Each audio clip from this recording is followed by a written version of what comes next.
I'm Tony Bruder, and together with my wife Lorraine and our children Nathan and Tanis, we own and operate Twin Butte Simmentals. We've been on this land since 1907.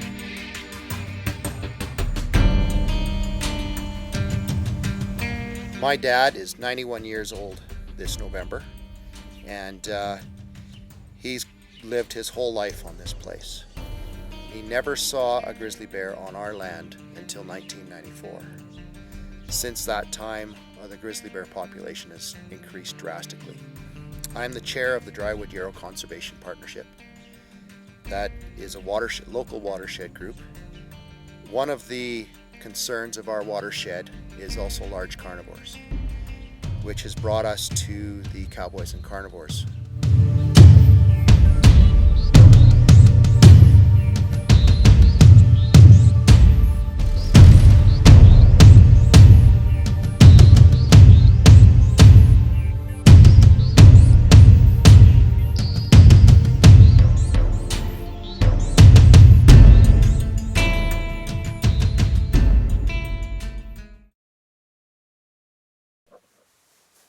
This program is initiated by us, the landowners.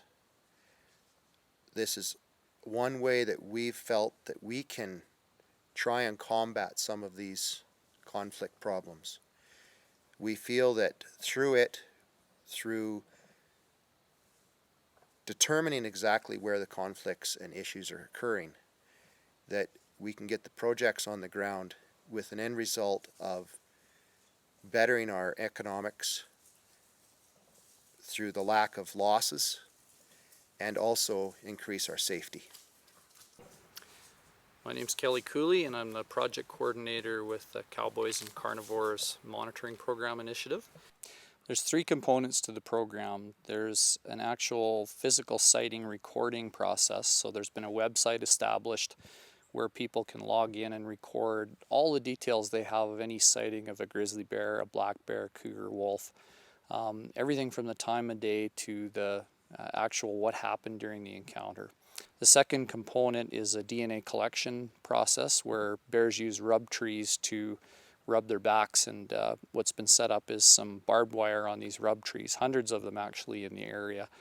And when the hair is rubbed off, that hair can be used for DNA samples to identify specific animals. And the third component is some motion sensitive cameras that are set up on areas by grain bins and areas of conflict or interaction in people's yards, where when an animal comes to investigate or get into something, the motion camera is activated and takes a photograph of that animal that can be used as a record of that. We put up a camera, and it just so happened within 2 days we took a picture of a grizzly bear, a wolf, and a cougar down there. But we could never determine what it was that was spooking the cattle out of the pen. Just shows that what a remote camera can really pick up. One of the other attractants that will bring a grizzly bear into a farmyard is the grain storage. A lot of these older farms have wooden bins still from many years ago, and a wooden bin is no match for a grizzly bear when it's hungry. The bear came up here to where this door was, and he just hit it in and completely demolished the door, getting into our chop supply for our 4-H calves. Some of the solutions they've looked at there and are putting in place are concrete bottoms with some steel brackets around the bottom that discourages the animal from breaking into the bin to eat the grain. For those producers that do have steel grain bins with the traditional steel door on them, they found that, again, that's no match for a grizzly bear that's hungry. And this is it's a typical metal door on a metal bin, and they just come up and they grab it and they just rip it open. This door is the modification we've made to alleviate the conflict on our metal bins. It's a bin door that it will be inset into the opening of these steel bins. It's made the similar way as the garbage bins you see at the parks, with the reach inside to open the latch. And we're sure it's going to do the job. Some of the other solutions that the producers in the area are trying is to reduce the chance of an animal getting into stackyards or beehives by protecting those areas with electric fencing. Mac Main with the MX Ranch.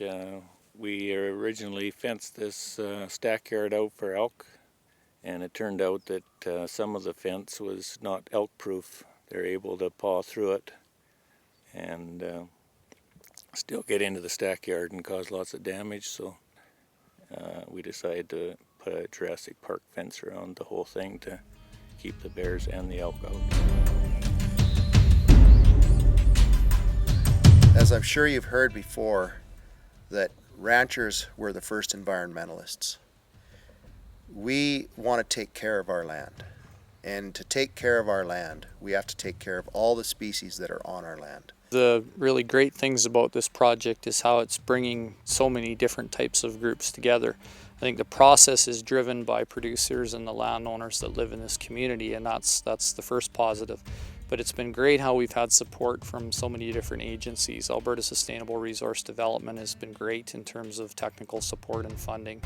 The Mistockus Institute for the Rockies and Alberta Eco Trust have also provided funding and support, and that's greatly appreciated by the landowners in this community. And that's a great way of, pooling resources and talents together to understand this landscape better than we do.